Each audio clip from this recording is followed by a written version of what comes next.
먼저 until이 왜 답이 되는지부터 설명을 드려볼게요. until은 우리말로는 뭐뭐 전까지라는 뜻이에요. 뭐뭐 전까지는 그리고 어떤 일이 지속적으로 계속해서 일어날 때 쓰는 표현입니다. 그래서 이게 빈칸에 들어가면은 until Miss Gupta assumes the position. assume이라고 하는 단어는 이게 추정하다 이렇게 많이 알고 계시는 분이 많은데 토익에서 이제 비즈니스 영어에서는 주로 맞다는 뜻으로도 많이 쓰입니다. 여기서 이런 뜻으로 쓰인 거예요. 이 사람이 그 직책을 맡기 전까지는 이란 뜻이고 아직 맡지는 않았죠. 그쵸? 근데 왜 미래형은 안 나오냐면 이 until 같은 시간 부사절은 until도 마찬가지 다른 예를 들면은 when 이라든지 while, after, before 뭐 이런 시간 부사절 접속사를 동반하는 시간 부사절은 미래형을 쓰지 않습니다. 여기는 미래더라도 항상 현재형을 쓰는 거예요. 여기 미래형이 들어가지 않아요. Until Miss Gupta assumes the position. 이 사람이 그 직책을 맡기 전까지는 A라고 하는 사람이 뭐 승진이 되든지 어떤 경우든지 간에 새로운 직책을 맡게 되나 봐요. 근데 그거 하기 전까지는 send inquiries. 그리고 여기서는 명령문이 나왔죠. 보내세요. inquiries는 질문 같은 것. 질문 같은 걸 보내는데 어떤 질문이냐면 이런 질문들. related to departmental operations. 부서 운영에 관련된 질문들을 보내세요. 누구한테? 이 사람한테. 근데 나온 거는 B라고 하는 사람이에요. 그래서 A라고 하는 사람이 직책을 맡기 전까지는 이 사람이 오기는 올 건데 아직 안 왔으니까 그 전까지는 질문이 있으면 계속해서 질문을 이 A라고 하는 사람이 아직 안 왔으니까 B라고 하는 사람한테 보내세요. 오늘도 이 사람한테 보내고 내일도 이 사람한테 보내고 이 사람이 오기 전까지는 계속해서 B라고 하는 사람 Mr. Simpson한테 보내세요. 이런 문장입니다. 그런 의미에서 C가 답이 되고요. 그런데 until을 안 하신 분 중에서 이 until의 seem이 여기에 어울리지 않는다고 생각하신 분이 있었을 거예요. 그래서 그거를 한번 설명을 드려볼게요. 그런 분들은 until하고 by의 차이점을 좀 유념해서 공부를 하셨을 거예요. 왜냐면 이게 전치사 배울 때 조금 중요한 부분이기도 해서 이게 둘 다 우리말로는 뭐뭐 전까지라고 번역이 되는 표현인데 우리말로는 이게 까지가 계속될 때도 어떤 기한을 나타낼 때도 한 단어를 사용합니다. 그러니까 우리나라 사람들 머릿속에서는 까지가 다 똑같은 하나인 거죠. 근데 영어에서는 두 개가 있거든요. 이 until은 계속적인 걸 나타내는 거고 by는 기한을 나타내는 표현이에요. 그러니까 어떤 특정 시점 전까지 한 번만 일어나면 되는 거예요. 예를 들어서 집에 복귀하는 경우를 한번 생각해 봐요. 나 10시까지 돌아올게 라고 하면 10시 전에 돌아오는 거죠. 그쵸? 10시에 딱 올 필요 없고 9시에 와도 되고 8시에 와도 되는데 그 시점이 10시 이전에 일어나기만 하면 돼요. 그쵸? 그럴 때 이제 by를 쓰는 거죠. Send it by Friday. 그거 보내는데 금요일까지 보내줘. 그러면 금요일 아침에 보내도 될 거고 목요일 저녁에 보내도 될 거예요. 심지어는 수요일 날 보내도 되겠죠. 금요일 전에 한번 가기만 하면 되니까. 근데 여기 똑같은 단어가 들어갔지만 send라는 단어가 들어갔지만 이거하고 문맥이 같은지 한번 보세요. 여기서는 하나를 보내는 거고 이거 하나를 보내는 것의 기한이 금요일이었죠. 그러면은 목요일 날 도착해도 될 거고 수요일 날 도착해도 될 거고 한 번만 도착할 거예요. 그쵸? 그리고 그 시점이 금요일 이전에 일어나면 되는 거죠. 근데 똑같은 단어를 썼지만 이 문맥을 보면은 그런 문맥은 아니에요. 질문할 것이 있으면 이 사람한테 하라는 거거든요. 그쵸? 질문할 것이 있으면 이 사람한테 하는 거지 질문이 하나가 있는데 그 사람한테 이 사람한테 언제 시점 전까지 하라는 뜻은 아니었어요. 그쵸? 이 사람이 A라고 하는 사람이 그 새로운 직책을 시작하기 전까지는 그 자리가 비어 있을 거니까 이 사람이 아마 대신해서 일을 보는 사람이겠죠. 이 사람한테 물어봐라.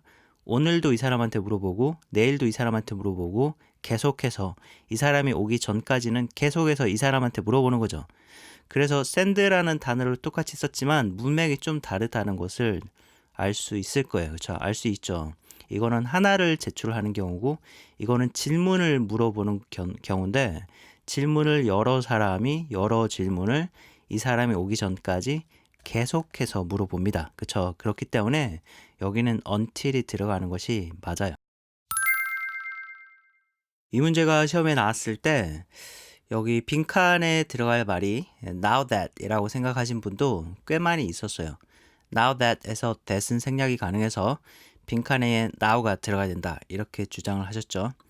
왜냐하면 now that이 이제 뭐뭐이니까 이런 이유를 나타내는 말이거든요. 그래서 이 사람이 이제 직책을 시작을 했으니까 이렇게 보고 끝까지 읽지는 않으셨어요.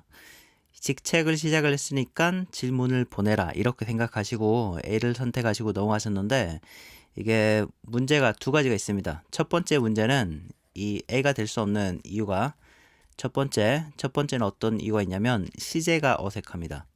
두 번째로는 문맥이 어색해요. 문맥부터 볼게요. 이 사람이 직책을 시작을 했으면 자, 이 사람 이름을 한번 봅니다.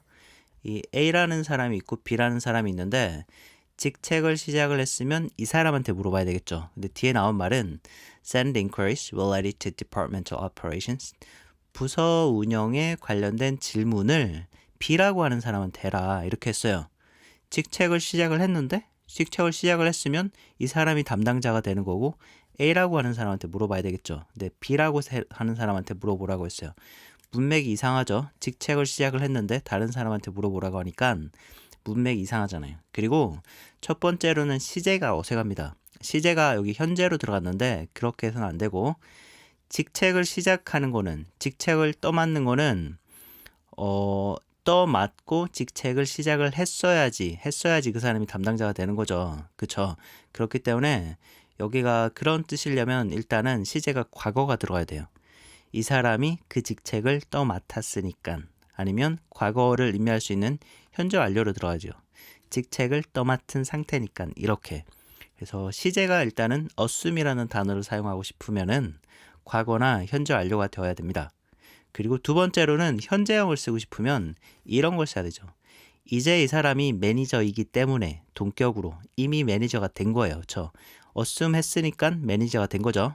assume이라는 거는 과거 시제가 들어가야 되지만 지금 현재 그런 상태인 거는 이 비동사가 들어갈 때는 아니면 다른 이형식 동사가 들어갈 때는 현재형으로 표현을 하는 거거든요. 지금 그런 상태니까.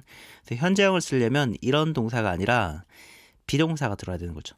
Now that Miss Gupta is the manager. 이 사람이 이제 매니저니까 이라고 하고 그러니까 시제가 틀렸어요. 현재가 아니라 과거가 되든지 현재 완료가 되든지 아니면 현재형을 쓰려면 비동사 같은 표현을 써야 되는 거죠. 그리고 두 번째로는 문맥이 이 사람이 일을 시작을 하면은 다른 사람한테 질문을 하는 것이 아니라 앞에 말했던 그녀한테 질문을 하라고 해야 되겠죠. 그래서 그런 두 가지 이유로 now that은 답이 될 수가 없습니다. 마지막 보기에 seeing that 이라는 표현이 있는데요. 별로 중요한 표현은 아니지만 토익 시험에서 답이 된 적은 한 번도 없거든요. 근데 보기에는 한두 번 등장했습니다. 그래서 요거를 간단히 설명을 하고 마칠게요. seeing that은 말 그대로 뭐뭐라는 거를 보니까 이런 뜻이에요. 이유를 나타낼 때 쓰는 표현이긴 한데 now that보다는 훨씬 캐주얼한 표현입니다. 격식이 없는 비격식 표현이죠. 예문을 한번 볼게요. Seeing that he's been off sick all week. 일주일 내내 그 사람이 오프라는 거는 회사에 안 나왔다는 거죠. 그렇죠? 아파가지고 회사에 안 나온 거를 보니까 he's unlikely to come. 그 사람은 안 올 것 같다. unlikely는 likely 이 반대말입니다. be likely to라고 하면은 뭐뭐할 가능성이 높다. be unlikely to라고 하면 뭐뭐할 가능성이 낮다, 없다. 그런 뜻이겠죠. 그쵸? 그러니까 그 사람이 일주일 내내 아파가지고 회사에 안 나온 걸 보니까 이 사람이 안 올 것 같다. 올 가능성이 굉장히 낮은 것 같다. 이런 뜻입니다.